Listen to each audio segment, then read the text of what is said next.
다 같이 일어서서 사도행전 25장 1절에서 12절까지 한 절씩 교독하겠습니다. 사도행전 25장 1절에서 12절까지입니다. 이제 베스도가 그 지방에 와서 사흘이 지난 뒤에 가이사랴에서 예루살렘으로 올라가니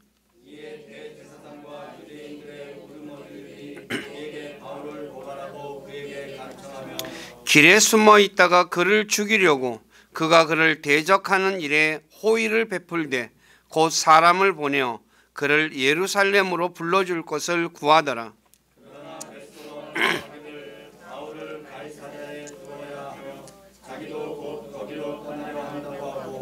또 이르되 그러므로 너희 가운데 능력 있는 자들이 나와 함께 내려가서 이 사람에게 무슨 사악한 것이 있거든 그를 고소하게 하라 하니라.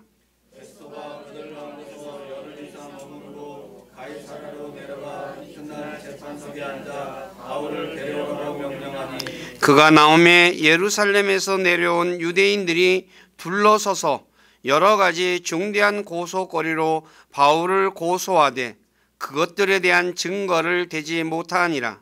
그가 자기를 위해 접견하여 이르되 내가 유대인들의 율법이나 성전이나 가이사랴에 대해 결코 어떤 잘못도 저지르지 아니하였노라. 베스도가 유대인들을 기쁘게 하려고 바울에게 응답하여 이르되 내가 예루살렘으로 올라가 거기서 이 일들에 대해 내 앞에서 재판을 받고자 하느냐 하매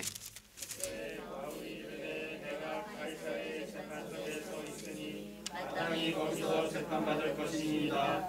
각각께서 매우 잘 아시는 바와 같이 나는 유대인들에게 조금도 잘못하지 아니하였나이다. 만일 내가 범죄자이거나 혹은 죽을 짓을 했었으면 죽는 것을 마다하지 아니할 터이나 만일 이 사람들이 나를 고소하는 이 일들 중에서 그런 것이 없다면 아무도 나를 그들에게 넘겨줄 수 없나이다. 내가 카이사랴에게 청원하나이다 하니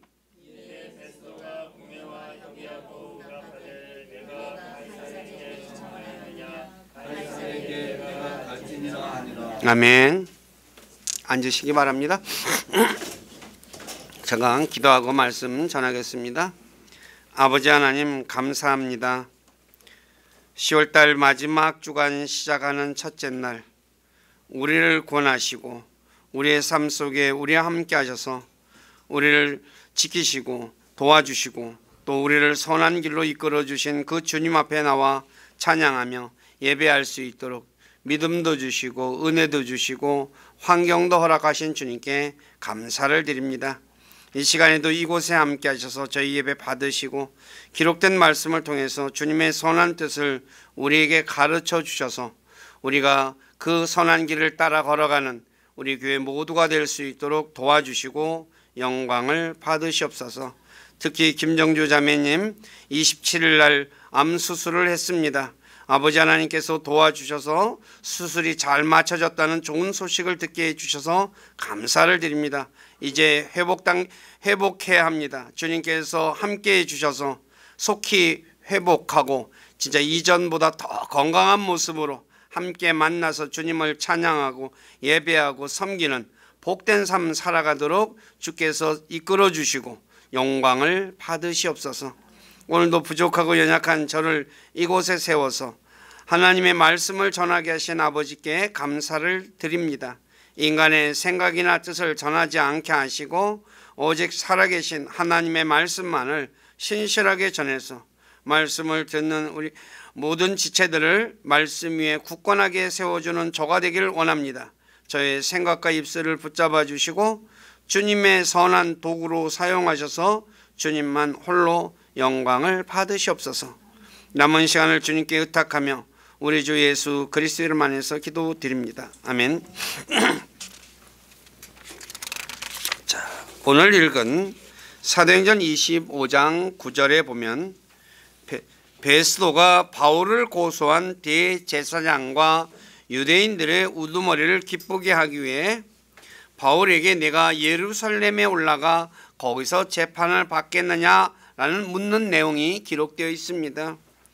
베스도가 바울에게 이렇게 질문한 것은 25장 2, 3절에 기록되어 있듯이 대제사장과 유대인들의 우두머리가 바울이 예루살렘에 올 때 죽이려고 베스도에게 바울을 예루살렘으로 불러줄 것을 간청했기 때문입니다.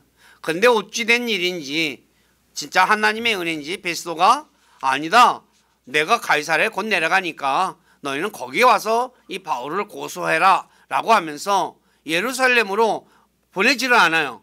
그러니까 하나님이 아마 이게 특별한 은혜인 것 같아요. 이것도 막으신 것 같아요. 그 내용이 성경에 기록되어 있지 않지만 바로 그렇게 얘기를 했거든요.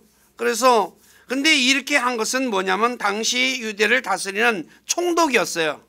총독이니까 유대를 평안히 다스리려면 누가 도움이 필요하냐면 대제사장과 백성들이 우두머리가 도움이 필요하거든요. 그래야지 그들이 어떻게 해요? 이들을 갖다가 뒤에서 선동하지 않고 뭐랄까 좀 잘 협조하게 해줘야지 총독이 어떻게 해요? 유대를 잘 다스릴 수 있을 것이잖아요. 그래서 이렇게 그들을 기쁘게 하기 위해서 그렇게 했던 거죠. 근데 오늘 제가 말씀을 드리고자 하는 것은 그리스도인은 벨렉스처럼 사람을 기쁘게 하는 그런 사람이 되어서는 안 된다는 거죠. 그 이유는 사람을 기쁘게 하면 그리스도의 종이 아니라고 사도 바울이 갈라디아서 1장 10절에 말씀하고 있죠. 저 그리스도인들은 왜 하나님을 기쁘게 하고 사람을 기쁘게 하지 말아야 하느냐? 그것은 다름 아니라 저와 여러분들은 하나님의 종들이기 때문이에요. 그러니까 제가 여러 번 말씀을 드렸지만 목사들만 하나님의 종이 아니라 모든 그리스도인, 그러니까 저도 포함해서 여러분 다 하나님의 종들이라는 거죠. 이 사실을 잊지 마시기를 바래요. 그러니까 목사만 종이 아닙니다. 그래서 옛날에는 어째 성도들, 목사는 하나님의 종이고 성도들은 뭐예요? 목사 또 종들의 종이다 라고 그렇게 얘기하는 분들이 있었는데 그거는 성경을 어떻게 가리키는 거예요? 잘못 가리키는 거죠. 베드로전서 2장 16절에 베드로가 이렇게 말해요. 너희는 누구예요? 예, 베드로가 이야기하는 그 성도들을 얘기하는 거죠. 자유로나 너희 자유를 악을 덮는 도구로 쓰지 말고 오직 하나님의 종들로서 행하라. 저와 여러분들은 하나님의 종이에요. 그러니까 하나님의 종이니까 종은 누구를 기쁘게 해야 되겠어요?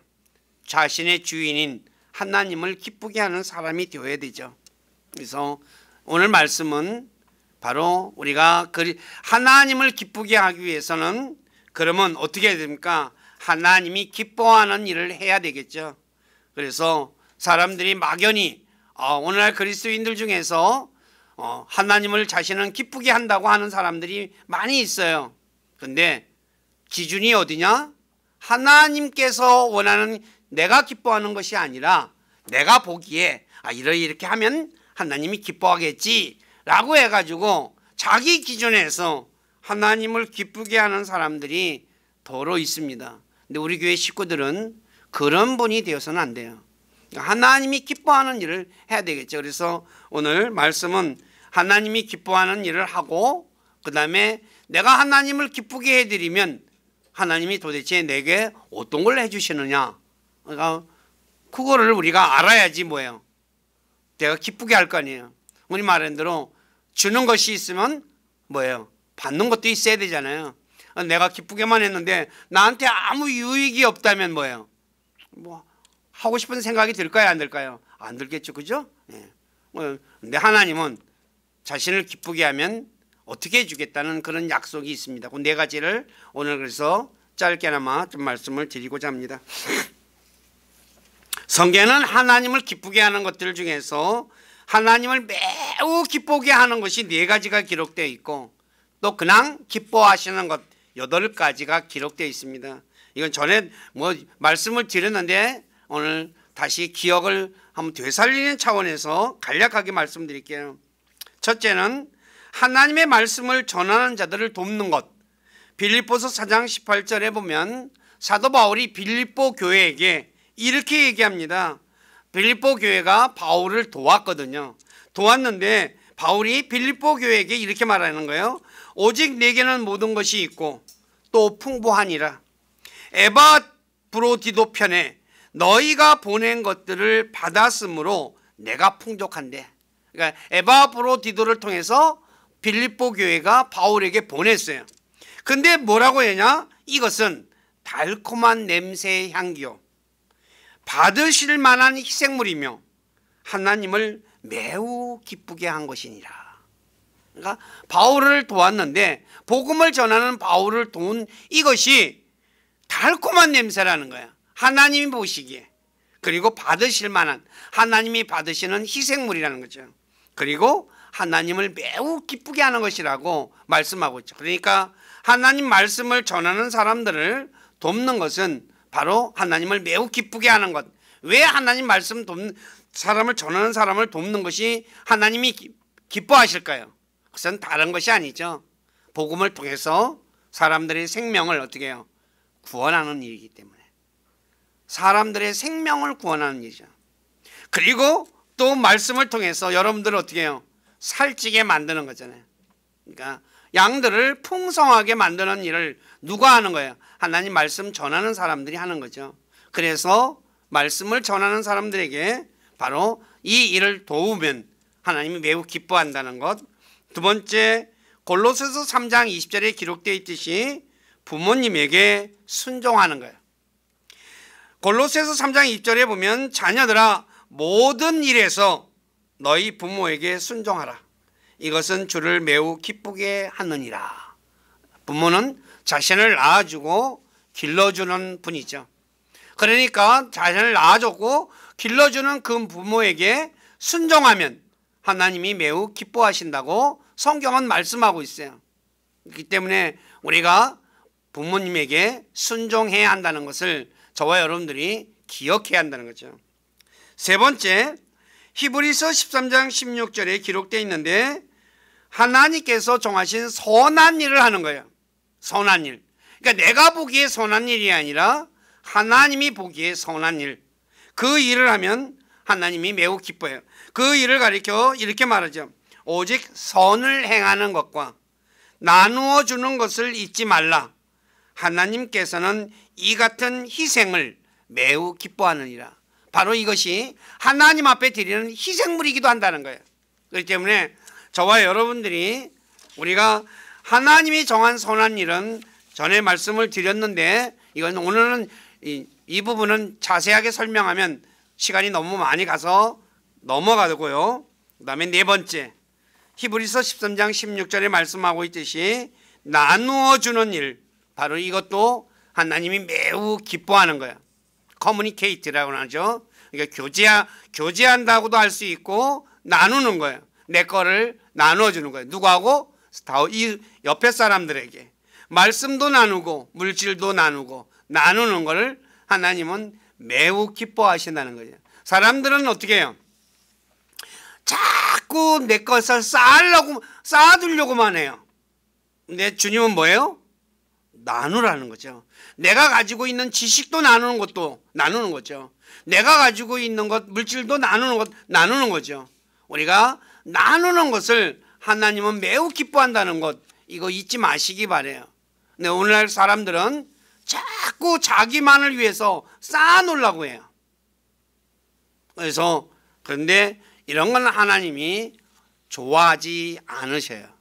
그래서 우리 교회 식구들이 이 네 가지, 이 네 가지는 자세하게는 나중에 또 성경 공부 시간에 옛날에 했지만 또 다시 한 번 더 반복 차원에서 나중에 딱 한번 공부하도록 할게요. 자, 그 다음에 기뻐하시는 것 8가지가 있죠. 첫째는 히브리서 11장 6절에 기록되어 있듯이 믿음입니다. 그 믿음은 무엇이냐면은 바로 믿음이 없이는 하나님을 기쁘게 하지 못하나니, 여기서 못한다라고 번역이 됐는데 impossible입니다. 불가능하다는 거예요. 그러니까 믿음이 없는 사람은 하나님을 기쁘게 하는 게 불가능해요. 그런데 그 믿음이 무엇이냐? 하나님께 가는 자는 반드시 그분이 계시는 것을, 하나님이 계시는 것을 믿어야 돼요. 그 다음에 두 번째, 그분을 부지런히 찾는 자들에게 보상해 주는 분, 이걸 믿어야 된다는 거죠. 그러니까 저와 여러분들이 이 믿음을 가지고 하나님 앞에 나가야 돼요. 그리고 이 믿음을 가지고 사는 거예요. 우리가 살아가다 보면 어려운 일 당하면 뭐예요? 진짜 하나님 계신 거 맞아? 라는 이런 의문을 품을 때가 종종 있죠. 절대로 그런 생각 들어오면 그것은 누가 주는 생각이에요? 마귀가 주는 생각이라는 것 기억하시고 물리치시기를 바라요. 그리고 하나님은 자기를 찾는 자들에게 반드시 보상해줘요. 그냥 자기를 찾는 자들에게 뭐예요? 그냥 아무렇지 않게 대하는 분이 아니라 반드시 보상해 준다는 것 꼭 믿으시기 바라요. 그래서 이 믿음을 가지고 하나님 앞 가면은 뭐예요? 하나님이 기뻐하셔요. 그다음에 두 번째, 하나님의 복음을 전하는 것. 데살로니가전서 2장 1에서 4절에 기록되어 있죠. 예. 그런데 프린트물이 잘못 쳐져 있네요. 데살로니가전서 2장 1절에서 4절입니다. 제가 읽을게요.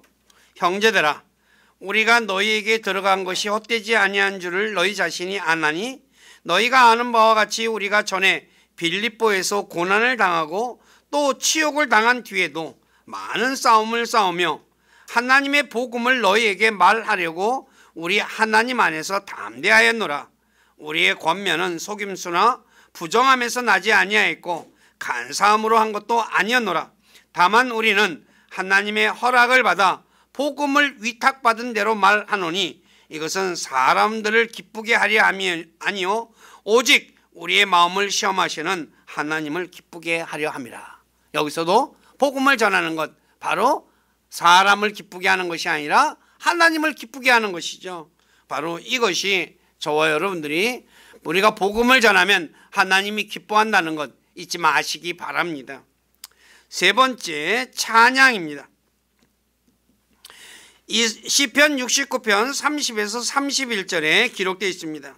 내가 노래로 하나님의 이름을 찬양하고 감사로 그분을 크게 높이리니 이것이 또한 소나 뿔과 굽이 있는 숫소보다 주를 더 기쁘게 하리로다. 시편 69편 30에서 31절에는 두 가지가 기록되어 있죠. 기쁘게 하는 것, 노래로 하나님의 이름을 찬양하는 것, 그 다음에 감사로 그분을 크게 높이는 것. 이 두 가지를 하나님이 기뻐하셔요. 그러니까 저와 여러분들이 늘 여러 번 말씀드렸지만 찬양은 하나님을 기쁘게 해드리는 거예요. 그렇기 때문에 찬양에 뭐예요? 힘써야 돼요. 그리스도인들이 찬양하는 것을 귀찮아하는 분들이 꽤 있어요. 그리고 찬양할 때 뭐예요? 목소리를 크게 내서 소리 쳐서 얘기해야 되는데 그냥 입 속에서만 중얼렁중얼렁 하는 식으로 찬양하는 분들이 있거든요. 근데 하나님은 그런 찬양은 좋아하지 않으셔요. 우리가 예를 들어서 여러분들이 어떤 가수가 노래를 불러요. 그런데 우리는 청중으로 앉아 있어요. 제가 제가 만약에 가수예요. 근데 입으로 그냥 내 주를 가까이 하게 하면 이러면 여러분들이 좋아하겠어요? 싫어하겠어요? 당연히 저게 무슨 가수야? 누구 희롱하는 거야? 그렇지 않아요. 청중들 앞에서 내가 소리도 제대로 내지도 않고 그냥 그래요. 그러면 듣는 여러분들이 어때요? 우리를 갖다가 장난치는 사람으로 생각한다는 거예요. 자, 입장을 바꿔놔서 우리가 그렇게 노래를 부르고 하나님이 들어요. 듣는데 하나님이 들으면 그 기분이 좋겠어요? 나쁘겠어요? 예? 여러분들이 한번 생각해 보세요. 입장을 바꿔놓고. 소리를 찬양은 크게 내서 소리를 부르는 거예요.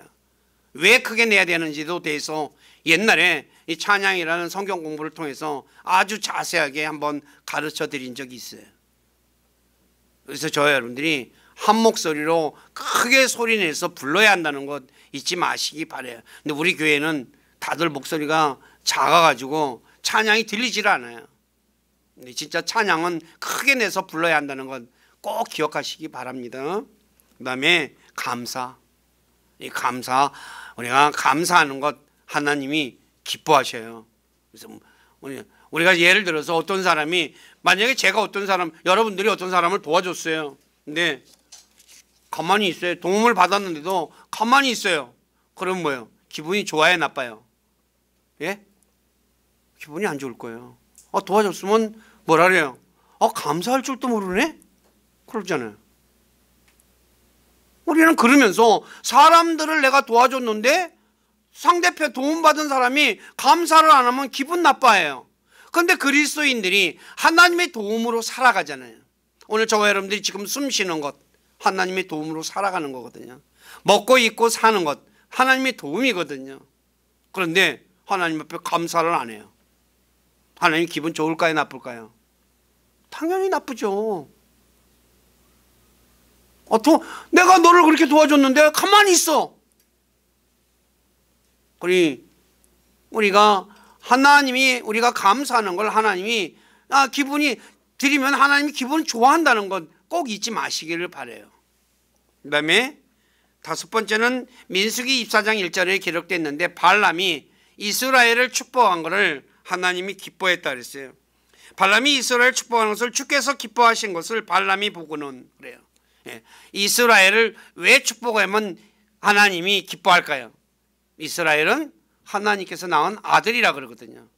자, 자기 아들 축복해 주는 사람 싫어하는 사람이 있어요, 없어요? 예? 여러분들이 자녀를 낳았어요. 근데 내 자녀를 갖다가 누가 나한테 축복해 줘요. 그럼 기분이 좋을까요, 나쁠까요? 당연히 좋죠. 무슨 얘기인지 아시겠어요? 그래서 저와 여러분들은 다른 그리스도인들도 또 축복해 줘야 되는 거예요. 왜요? 그들도 하나님의 자녀니까. 원리를 아셔야 돼요. 막연히 왜 이스라엘을 축복하는 게 하나님이 기뻐해? 성경은 이스라엘을 뭐래요? 하나님께서 다양하게 표현하잖아요. 이스라엘 아들이라고도 표현하거든요. 이스라엘 또 자신 구원한 백성이라고도 얘기하고 여러 가지로 얘기를 해요. 그거는 하나님께서 이스라엘 백성들을 대하는 그런 부분에 관련해서 다양하게 말하는 거예요. 그렇기 때문에 저와 여러분들이 이스라엘을 축복하는 것이 바로 하나님을 기쁘게 한다는 것 잊지 마시기 바라요. 그 다음에 여섯 번째, 깨닫는 마음을 구하는 것을 하나님이 기뻐하죠. 열왕기상 3장 8에서 10절에 보면 솔로몬이 이스라엘 백성들을 재판하기 위해서 하나님 앞에 깨닫는 마음을 달라고 하죠. 즉 지혜를 구해요.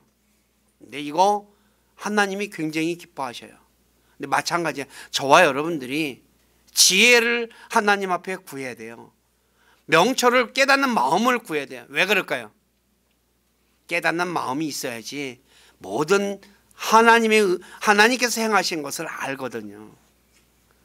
설교를 들어도 오늘 설교를 들어도 무슨 말을 하는지 못 알아듣는 사람들이 태반이거든요. 왜 그럴까요? 깨닫는 마음이 없어서 그래요. 깨닫는 마음을 구하는 게 굉장히 중요하다는 것 잊지 마시기 바라요. 그래서 하나님은 우리가 하나님께서 행하신 일들을 깨닫는 것을 굉장히 좋아하셔요. 예를 들어서 한번 생각해 보세요. 내가 어떤 일을 했는데 뭔가를 만들든지 했어요. 근데 이걸 왜 만들었는지, 그때 무엇 때문에 만들었는지 그걸 아는 사람은 만든 사람의 입장에서는 어떻게 했어요? 좋겠어요? 싫겠어요? 당연하게 좋아하죠. 그런데 그냥 만들었는가 봐. 그거 가지고 해버려요. 그럼 그걸 만든 사람의 입장에서는 어떻겠어요? 기분이 안 좋아요. 저와 여러분들이 하나님에 대해서 알려고 한다면 하나님 앞에서 그것을 알 수 있는 깨닫는 마음을 달라고 기도해야 돼요. 근데 우리는 그런 거는 기도 안 하고 맨날 뭐만 기도해요? 이것 주세요, 저것 주세요, 이것 주세요, 저것 주세요. 그것만 기도하는 거예요. 그러니까 어떻게 해요? 마음이 좋겠어요? 답답하겠어요? 답답한 거예요. 이 원리를 정확하게 아셔야 되는데 많은 분들이 이런 걸 알려고 하질 않아요. 근데 원리를 알면 답이 그냥 저절로 나오거든요. 그래서 우리 교회 식구들이 하나님 앞에 매일 깨닫는 마음, 하나님 이러한 것은 뭐 때문이십니까? 그거 묻고 그리고 기도하고, 그래서 그런 걸 하면 하나님과 대화가 즐거울까요? 지루할까요? 물어보고 대답하고 너무너무 좋은 거거든. 이 맛을 모르니까 힘든 거야. 그래서 우리 교회 식구들은 그런 분들이, 그러니까 진짜 깨달아서 하나님의 뜻을 알아감으로 해서 하나님의 마음을 기쁘게 해드리는 분들이 되기를 부탁드립니다. 그 다음에 7번째, 주님을 두려워하는 것을 기뻐하신다고 시편 147편 11절에 말씀하고 있어요. 하나님은 자신을 두려워하는 사람을 기뻐하셔요. 네. 왜냐하면 경고망동하는 사람들 별로 좋아하지 않잖아요. 자, 그래서 이때 흔히 말하는 대로 쉽게 얘기해서 우리말로 얘기한다면 예의를 갖추는 것, 하나님 앞에 예의를 갖추는 것을 하나님은 기뻐하셔요. 근데 예의 없이 행동하는 것 좋아해요, 싫어해요? 사람들이 싫어하잖아요. 그렇기 때문에 저와 여러분들이 이런 부분들도 잘 기억하시고, 그 다음에 8번째, 주님의 국률에 소망을 두는 것. 이게 굉장한 겁니다. 국률. 하나님은 국률이 풍성하신 분이거든요. 근데 사람은 어때요? 늘 죄짓고 살아요. 그래서 하나님 앞에 이거를 호소하는 거거든요. 저와 여러분들이 죄짓고 살아요. 근데 죄짓고 살면 늘 걱정하는 게 뭐예요? 죄의 대가 벌에 대해서 두려움이 있어요. 그래서 그것을 아는 사람은 하나님의 국률을 구하는 거예요. 하나님 국률이 뭐예요? 불쌍히 여기는 것이고, 그 다음에 뭐예요? 약속한 벌보다 적게 벌 주는 거거든요. 근데 하나님은 이거를 좋아해요. 여러분들이 입장을 바꿔놓고 한번 잘 생각해 보세요. 사람들이 자녀들을 키워요.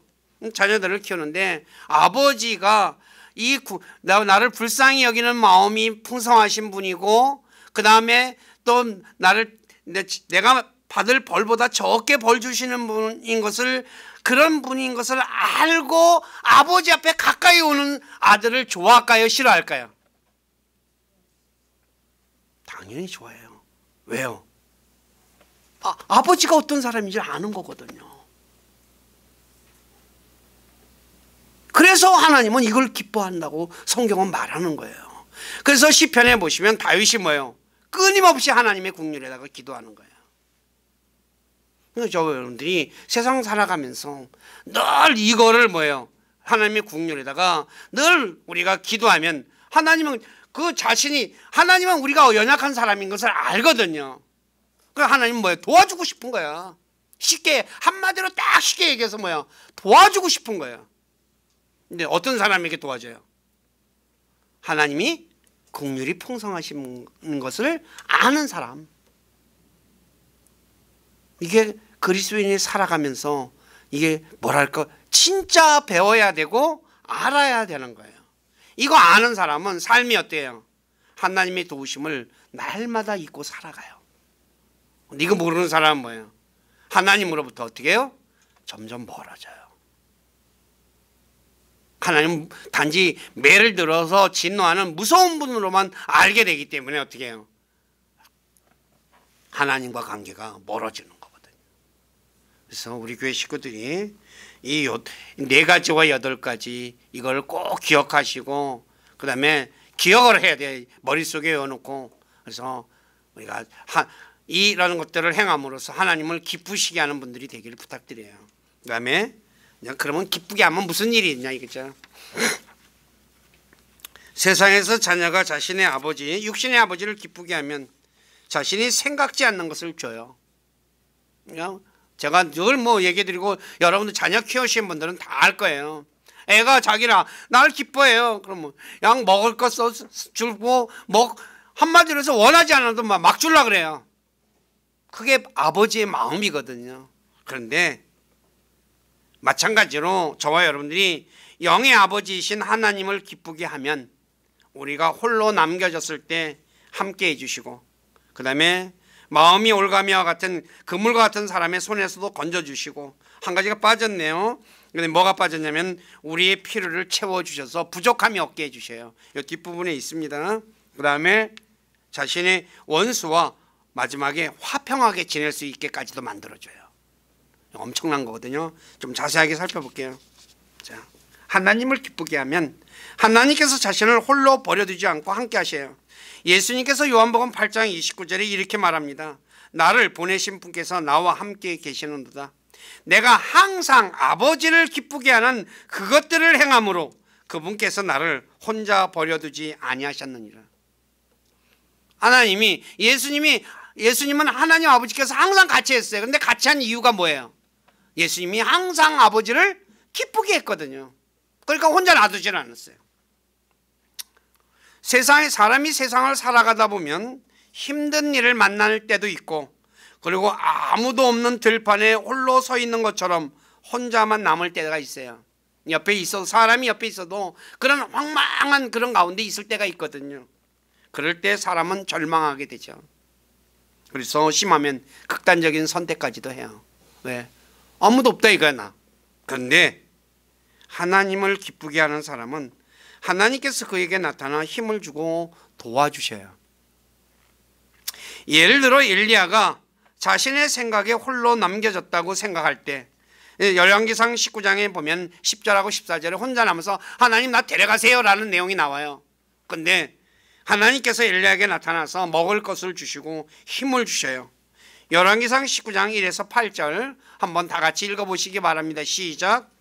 아합이 엘리야가 행한 모든 일과 또한 그가 어떻게 그 모든 배우자들을 홀로 죽였는지 이세벨에게 보아니, 이에 이세벨이 사자를 엘리야에게 보내어 이르되 내가 내일 이맘 때까지 내 생명을 그들 중에 한 사람의 생명과 같게 하지 아니하면 신들이 내게 벌을 내리고 더욱더 내리기를 원하노라 하므로 그가 그것을 보고 일어나 자기 생명을 구하려고 가서 유다에 속한 부엘세바에 이르러 자기 종을 거기에 남겨두니라. 그러나 그가 스스로 하룻길을 가서 광야로 들어가 로뎀 나무에 이르러 그 밑에 앉아 스스로 죽기를 구하여 이르되 조카오니 이제 내 생명을 취하옵소서. 나는 내 조상들보다 낫지 아니하나이다 하고 로뎀 나무 밑에 누워 자는데 보라, 그때 한 천사가 그를 어루만지며 그에게 이르되 일어나 먹으라 하니라. 그가 바라보니 보라, 머리맡에 수세 구운 빵과 물 한 병이 있더라. 그가 먹고 마시고 다시 누웠더니 주의 천사가 다시 두 번째 와서 그를 어루만지며 이르되 일어나 먹으라. 내 갈 길이 내게 너무 머니라 하므로 그가 일어나 먹고 마시고 그 음식의 힘을 의지하여 밤낮으로 40일을 가서 하나님의 산 호렙에 이르니라. 원수가 이세벨이 나 죽인다 그러고 나 혼자 남았다 그러고 어때요? 하나님 나 빨리 데려가세요 그랬어요. 근데 뭐예요? 주님이 나타나서 힘을 주고 먹을 걸 주고 힘을 주셔요. 이 뒤에도 똑같은 내용이 두 번 더 있습니다. 사람이 홀로 있으면 외롭고 쓸쓸하고 무섭죠. 그래서 엘리야처럼 죽고 싶은 생각이 들 때가 있습니다. 그런데 전능하신 하나님께서 함께하면 두려울 것이 없습니다. 우리가 이사야 41편 10절에 많이 암송하는 구절이죠. 너는 두려워하지 말라. 내가 너와 함께하느니라. 놀라지 말라. 나는 네 하나님이니라. 내가 너를 강하게 하리라. 참으로 내가 너를 도와주리라. 참으로 내가 내 의의 오른손으로 너를 떠받쳐 주리라. 누구한테 떠받쳐 주겠어요? 하나님을 기쁘시게 하는 사람들에게. 하나님이 이렇게 떠받쳐 주면 힘이 있어요. 왜 힘이 생길까요? 수많은 사람보다 하나님 한 분이 더 위대하신 분이기 때문이에요.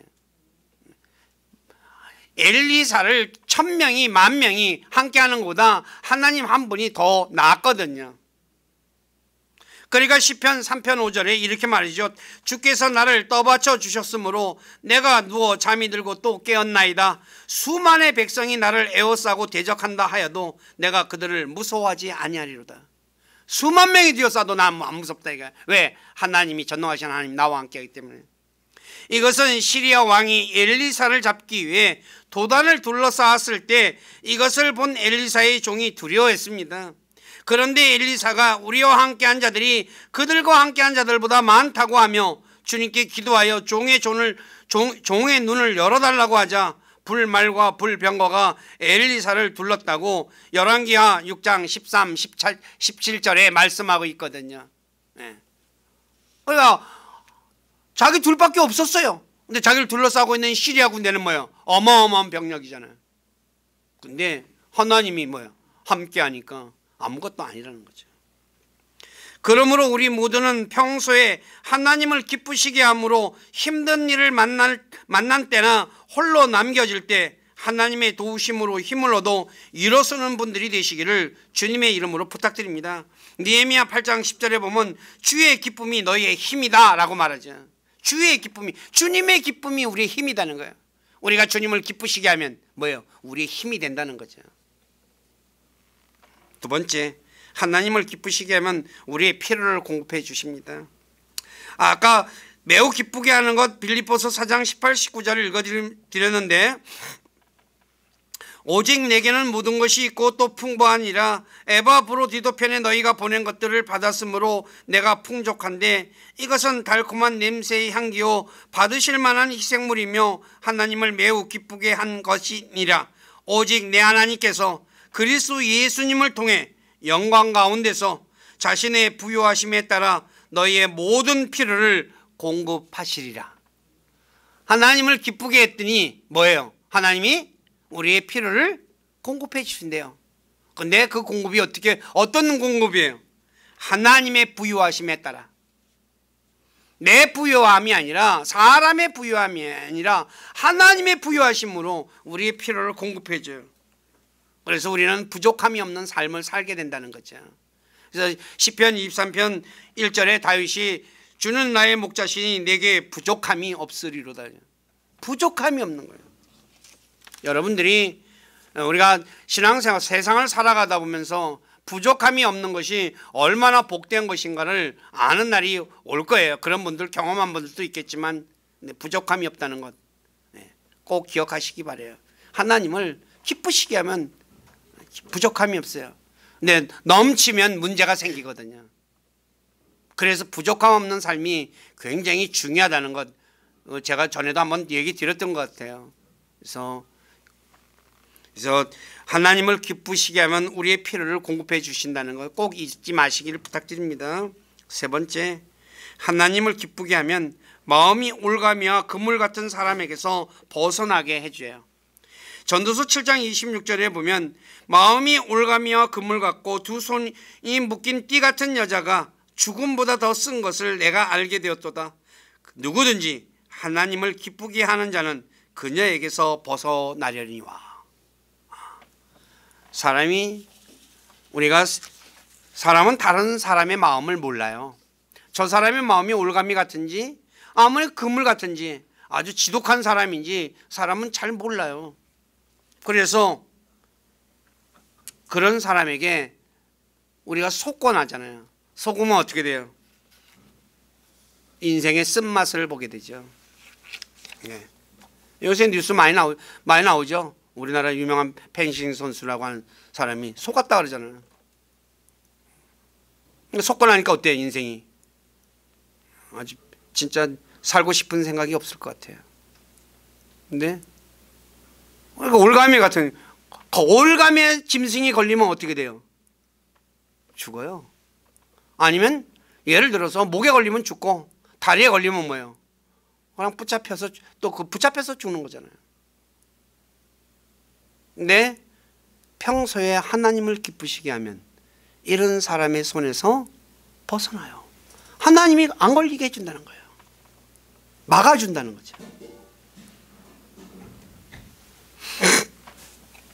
예를 들어 다윗이 자신을 죽이려 하는 사울로부터 도망 다닐 때 자신의 생명을 찾는 자들이 자신을 잡으려고 올가미를 놓으려 해치려 했다고 시편 38편 2절에 12절에 말씀하고 있죠. 그런데 하나님이 도와주셔서 어떻게 해요? 올가미에 걸렸어요? 안 걸렸어요? 한 번도 안 걸렸어요. 그래서 살아남았잖아요. 다윗이 어떤 사람이었어요? 하나님의 마음을 기쁘게 해드린 사람이잖아요. 내 마음에 맞는 자라고 얘기할 정도로 하나님을 기쁘게 했어요. 비록 그가 두 가지 잘못한 거 있죠.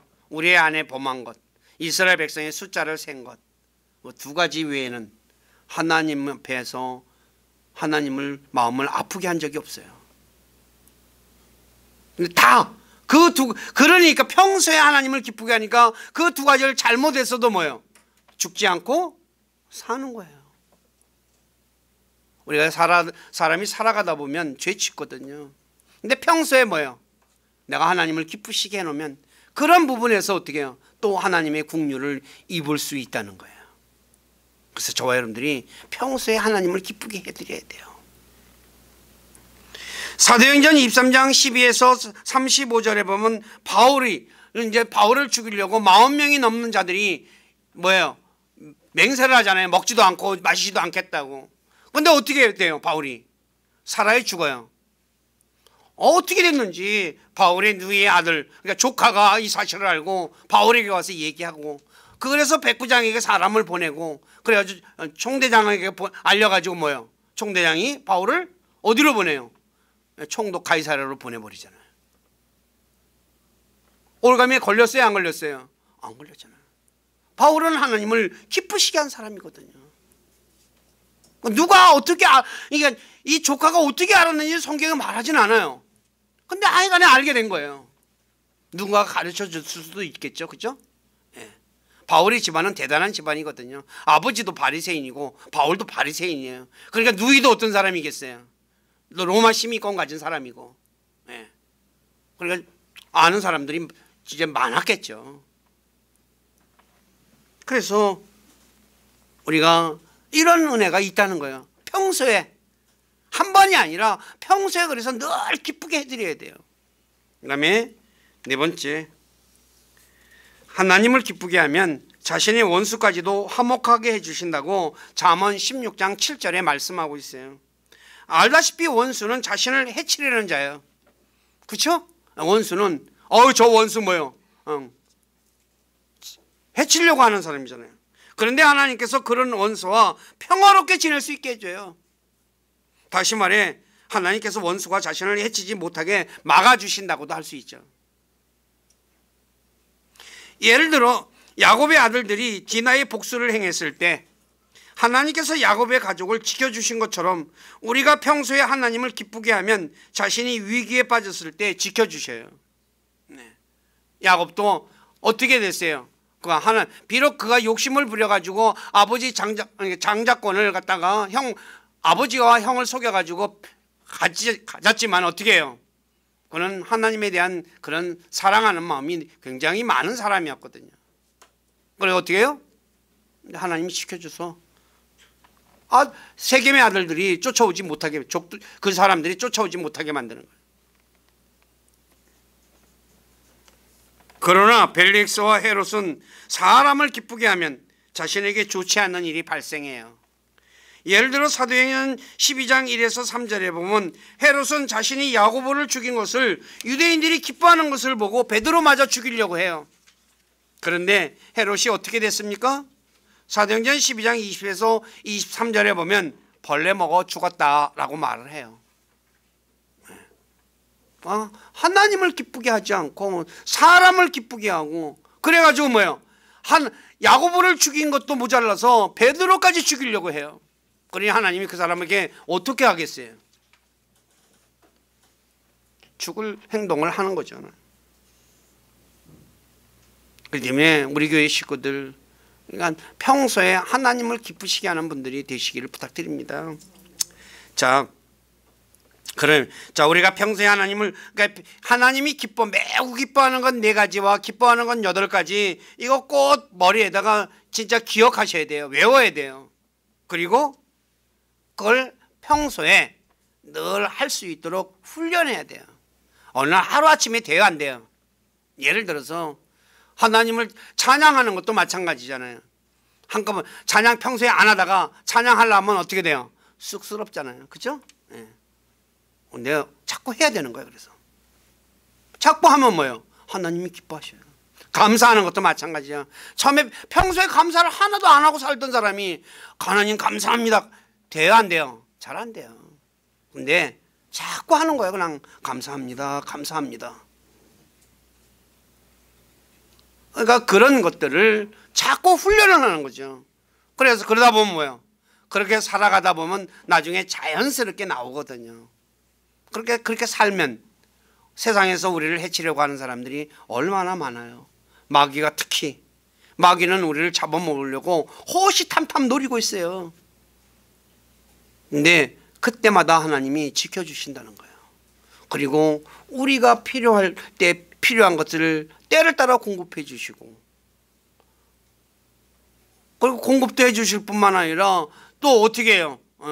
우리가 악한 자들에게 우리를 잡으려고 하는 자들로부터 또 우리를 지켜주셔서, 그리고 그 원수까지도 나중에 화해하게 만들어준다. 이런 은혜가 어디 있어요? 세상 살아가다 보면 저와 여러분들이, 그래서 평소에 우리 교회 식구들은 늘 하나님을 기쁘시게 해서 이런 은혜 속에서 날마다, 그러니까 어떻게 해요? 더 풍성한 삶을 살아가는 거예요. 그래서 그런 분들이 되시기를 주님의 이름으로 부탁드립니다. 기도하겠습니다. 아버지 하나님, 부족한 자가 사도행전 25장에 벨릭스가 유대인들을 기쁘게 하려고 했다는 것을 가지고 사람을 기쁘게 하지 말고 하나님을 기쁘게 하자라는 제목으로 말씀을 드렸습니다. 그래서 하나님이 기뻐하시는 것 4가지, 복음을 전하는 사람들에게 후원하는 것과 또 감사하는 것, 그리고 부모에게 순종하는 것, 그리고 자신의 것을 나누는 것을 하나님은 매우 기뻐한다고 성경은 기록된 것에 대해서 전했고, 또 8가지 하나님이 기뻐하는 것을 전했습니다. 우리 사랑하는 모든 지체들, 이것들을 꼭 숙지해서 평소에 하나님을 기쁘시게 해드리는 그런 우리 모두가 되어서, 우리가 세상 살아가다 보면 어려운 일 만날 때, 또 힘든 일을 겪을 때 하나님이 함께해서 나라에 감 힘을 주셔서 일어서게 해주는 그런 놀라운 은혜를 입고, 또 우리가 필요한 것들이 있을 때 때를 따라 풍성하게 공급해 주시는 하나님의 은혜를 입고 살아가는 그런, 그리고 또 악한 자들이 우리를 넘어뜨리려고 할 때 아버지 하나님, 하나님의 도우심 속에 진짜 그런 자들로부터 해를 입지 않는 그런 복된 삶 살아가는 우리 교회 모두가 되도록 만들어 주시고 살아갈 수 있도록 도와주시고, 그래서 하나님의 풍성한 은혜 속에서 늘 감사하고 찬양하고 주님을 드높이는 복된 삶 살아가도록 복 주시고 영광 받으시옵소서. 저희들의 삶을 주님께 의탁하며 우리 주 예수 그리스도 이름 안에서 기도드립니다. 아멘.